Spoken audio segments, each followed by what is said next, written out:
আসসালামু আলাইকুম। সন্ধে ৭টা। বাংলাদেশ বেতার রাজশাহী। স্থানীয় সংবাদ পড়ছি শিউলি মুর্মু।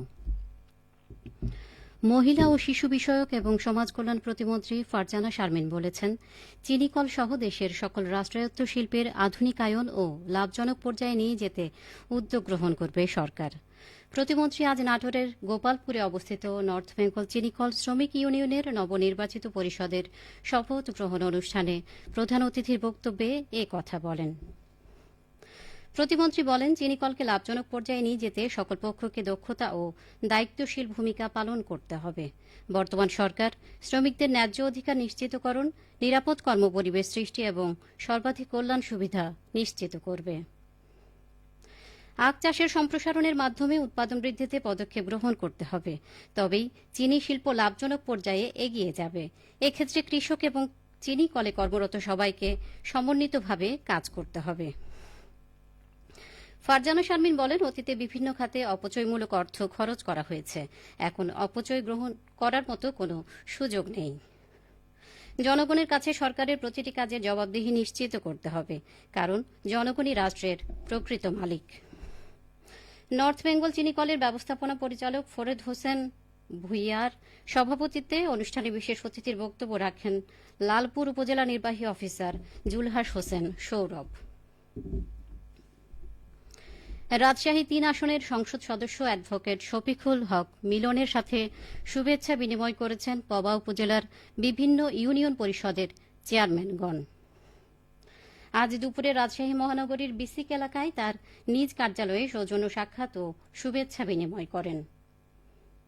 এ সময় তারা ইউনিয়ন পরিষদের নানা সমস্যা নিয়ে আলোচনা করেন। সংসদ সদস্য তাদের সমস্যার কথা মনোযোগ সহকারে শোনেন এবং প্রয়োজনীয় ব্যবস্থা গ্রহণ করার আশ্বাস প্রদান করেন। সংসদ সদস্য বলেন, বিএনপি সবাইকে নিয়ে কাজ করতে চায়। দেশ দীর্ঘ ১৭ বছরে অতল গহ্বরে চলে গেছে। এ অবস্থা থেকে উত্তরণ করতে সবার সহযোগিতা কামনা করেন তিনি বলেন, কে তাকে ভোট দিয়েছে আর কে দেয়নি সে বিষয়টা তার বোধগম্য নয়। এখন তিনি পবা মোহনপুরবাসীর এমপি। পবা মোহনপুরের উন্নয়নে তিনি সবার সহযোগিতা কামনা করেন। এ সময় আরও উপস্থিত ছিলেন পবা উপজেলা বিএনপির যুগ্ম আহ্বায়ক সুলতান আহমেদ। রাজশাহী প্রকৌশল ও প্রযুক্তি বিশ্ববিদ্যালয়ে গবেষণা মূল্যায়ন কমিটির সভা অনুষ্ঠিত হয়েছে। আজ দুপুরে বিশ্ববিদ্যালয়ের প্রশাসনিক ভবনের কনফারেন্স রুমে এই সভা অনুষ্ঠিত হয়। সভায় বিশ্ববিদ্যালয়ের বিভিন্ন গবেষণা প্রকল্প পর্যালোচনা ও অনুমোদন সংক্রান্ত বিষয় নিয়ে বিস্তর আলোচনা করা হয়।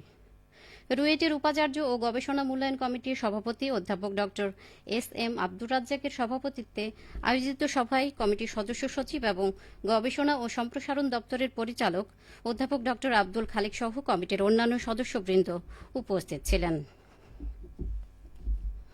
রাজশাহী মেট্রোপলিটন পুলিশের পৃথক অভিযানে ৮ জনকে গ্রেফতার করা হয়েছে। নগরীর বিভিন্ন থানা ও ডিবি পুলিশের অভিযানে তাদের গ্রেফতার করা হয়। আজ দুপুরে রাজশাহী মেট্রোপলিটন পুলিশের মিডিয়া সেল থেকে পাঠানো প্রেস বিজ্ঞপ্তিতে এ তথ্য জানানো হয়। এর মধ্যে ওয়ারেন্টভুক্ত 2 জন ও অন্যান্য মামলায় 6 জন রয়েছেন।